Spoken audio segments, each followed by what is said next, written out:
ಈಗ ಸತ್ಯಮೇವ ಜಯತೆ, ಸತ್ಯಕ್ಕೆ ಯಾವತ್ತು ಜಯ ಇದೆ, ಸತ್ಯಕ್ಕೆ ಜಯ ಇದೆ ಅನ್ನೋದೇ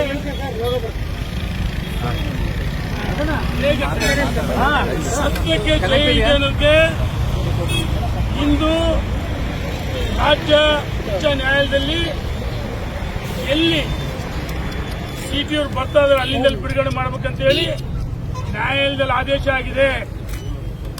ಸರ್ಕಾರಕ್ಕೆ ಕಪಾಳ ಮೋಕ್ಷ ಆಗಿದೆ, ಮರ್ಮಾಘಾತ ಆಗಿದೆ. ಒಬ್ಬ ಹಿಂದೂ ಹೋರಾಟಗಾರನ್ನ ಬಂಧಿಸಿ, ಅನಗತ್ಯವಾಗಿ ಬಂಧಿಸಿ ಇಡೀ ರಾತ್ರಿ ಅವ್ರಿಗೆ ಕಿರುಕುಳ ಕೊಟ್ಟರು.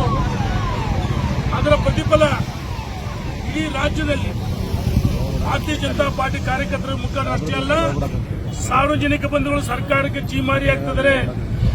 ನಾನು ಸಹೋದರಿ ಲಕ್ಷ್ಮೀ ಹೆಬ್ಬಾಳ್ಕರ್ ಅವರ ಒಬ್ಬ ಮಹಿಳೆ, ಅವರ ಬಗ್ಗೆ ನಮಗೆ ಗೌರವ ಇದೆ. ಭಾರತೀಯ ಜನತಾ ಪಾರ್ಟಿ ಸ್ತ್ರೀಯರನ್ನ ಮಾತೃ ತಾಯಿ ಅಂತ ಕರೀತಕ್ಕಂಥ ನಾವು, ಆದರೆ ಸಹೋದರಿಯವರು ಬಳಸಿದ ಭಾಷೆಗಳು ನಾವು ನೋಡಬೇಕಾಗಿದೆ. ನಿನ್ನೆ ದಿವಸ ಸ್ಪಷ್ಟವಾಗಿ ಸಹೋದರಿ ಲಕ್ಷ್ಮೀ ಹೆಬ್ಬಾಳ್ಕರ್ ಮತ್ತು ಸಿಟಿ ಅವರು 2 ಜನ ನಮ್ಮ ಸಭಾಪತಿ ದೂರು ಕೊಟ್ಟಿದ್ರು.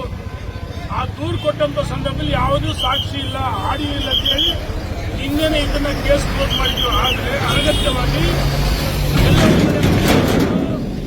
ಉಪಮುಖ್ಯಮಂತ್ರಿಗಳು ಮತ್ತು ಗೃಹ ಸಚಿವರು ಭಾರತೀಯ ಜನತಾ ಪಾರ್ಟಿಗೆ ಅಪಮಾನ ಮಾಡಬೇಕು, ಅವಮಾನ ಮಾಡಬೇಕಂತ ಹೇಳಿ ಅನಗತ್ಯವಾಗಿ ಏನು ಸುವರ್ಣಸೌಧ ಅದು ಈ ರಾಜ್ಯದ 224 ವಿಧಾನಸಭಾ ಕ್ಷೇತ್ರ ಜ್ವಲಂತ ಸಮಸ್ಯೆಗಳನ್ನ ಚರ್ಚೆ ಮಾಡಕ್ಕಿದ್ದು ಸುವರ್ಣಸೌಧ ಮತ್ತು ವಿಧಾನಸೌಧ ಅದು ದೇವಾಲಯ ಇದ್ದಂಗೆ ನಮಗೆ.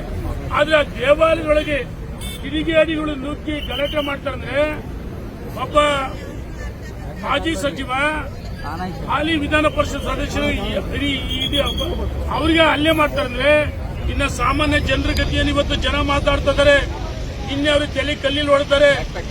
ಇವತ್ತು ಭಾರತೀಯ ಜನತಾ ಪಾರ್ಟಿ ಅಷ್ಟೇ ಅಲ್ಲ, ಇಡೀ ಮಾನವ ಸಮಾಜ ಈ ಕಾಂಗ್ರೆಸ್ ಸರ್ಕಾರದ ನಡವಳಿಕೆಗಳು ಮತ್ತು ಪೊಲೀಸ್ ನಡವಳಿಕೆ ತೀವ್ರವಾಗಿ ಖಂಡಿಸಿದೆ. ಇವತ್ತೇನು ಅನಗತ್ಯವಾಗಿ ಪೊಲೀಸ್ ಕಿರುಕುಳ ಕೊಟ್ಟು ಹೈಕೋರ್ಟಿಗೆ ಕರ್ಕೊಂಡು ಹೊರಟಿದ್ರು ಜನಪ್ರತಿನಿಧಿ ನ್ಯಾಯಾಲಯಕ್ಕೆ. ಆದರೆ ಉಚ್ಚ ನ್ಯಾಯಾಲಯದ ತೀರ್ಪನ್ನು ನಾವು ಸ್ವಾಗತಿಸಿದ್ವಿ. ಇವತ್ತು ಸತ್ಯಮೇವ ಜಯಂತಿ. ಕಾಂಗ್ರೆಸ್ ಅನಗತ್ಯವಾಗಿ ಗುಂಡಾ ಸಾಮ್ರಾಜ್ಯ ಆಗಿದೆ. ಇವತ್ತು ಕರ್ನಾಟಕದಲ್ಲಿ ಕಾಂಗ್ರೆಸ್ ಸರ್ಕಾರ ಇಲ್ಲ, ಭಯೋತ್ಪಾದಕ ಸರ್ಕಾರ, ಗುಂಡಾ ಸರ್ಕಾರ. ನಾನು ಕೇಳಕ್ಕೆ ಇಚ್ಛೆ ಪಡ್ತೀನಿ, ಪಾಕಿಸ್ತಾನ್ ಜಿಂದಾಬಾದ್ ಅಂತ ವಿಧಾನಸೌಧದಲ್ಲಿ ಕೂಗಿದಾಗ ಅವ್ರನ್ನ ಯಾಕೆ ತಕ್ಷಣ ಬಂಧಿಸಲಿಲ್ಲ? FSL ರಿಪೋರ್ಟ್ ಬರ್ಬೇಕಂತ ಹೇಳಿದ್ವಿ. FSL ರಿಪೋರ್ಟ್ ಬಂದಿದ್ರಾ? ಯಾರನ್ನು ಬಂದಿದ್ರಿ?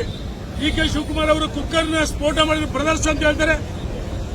ಹುಬ್ಬಳ್ಳಿಯಲ್ಲಿ ಪೊಲೀಸ್ ಠಾಣೆ ಮೇಲೆ ದಾಳಿ ಮಾಡಿದವ್ರನ್ನ ಇವರು ನಮ್ಮ ಬಂಧುಗಳು ಅಂತ ಹೇಳ್ತಾರೆ. ಅಮಾಯಕ ಹೇಳ್ತಾರೆ. ವೋಟ್ ಬ್ಯಾಂಕ್ ರಾಜಕಾರಣಕ್ಕೋಸ್ಕರ ಏನ್ ಲೆಕ್ಕ ಮಾಡಿಕೊಂಡಿದ್ದಾರೆ ಕಾಂಗ್ರೆಸ್ ತಿರುಚೂರು ನಿಸ್ಸೀಬ್ರು ಟ್ರೋಲ್ ಮಾಡೋದ್ರಲ್ಲಿ. ಅಂಬೇಡ್ಕರ್, ಅಮಿತ್ ಶಾ ಏನ್ ಅಂಬೇಡ್ಕರ್ ಅಪಮಾನ ಮಾಡಿದ್ರ?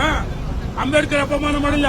ಅಂಬೇಡ್ಕರ್ ಸೋಚಿದ್ದೀವೋ ಅಪಮಾನ ಮಾಡಿದ್ದೀವೋ ಅನಗತ್ಯವಾಗಿ ಅದನ್ನ ಇಡೀ ಏನು ಅಮಿತ್ ಶಾ ಅವರು ಮಾತಾಡಿದ್ದನ್ನ ವಿಡಿಯೋ ಪ್ಲೇ ಮಾಡಲಿಲ್ಲ. ಲಕ್ಷ್ಮೀ ಹೆಬ್ಬಾಳ್ಕರ್ ಇಲ್ಲಿ ಅಷ್ಟೇ ಸುವರ್ಣಸೌಧದಲ್ಲಿ ಸಿಟಿ ಮಾತಾಡಿ ಪೂರ್ತಿ ಪ್ಲೇ ಮಾಡಿಲ್ಲ.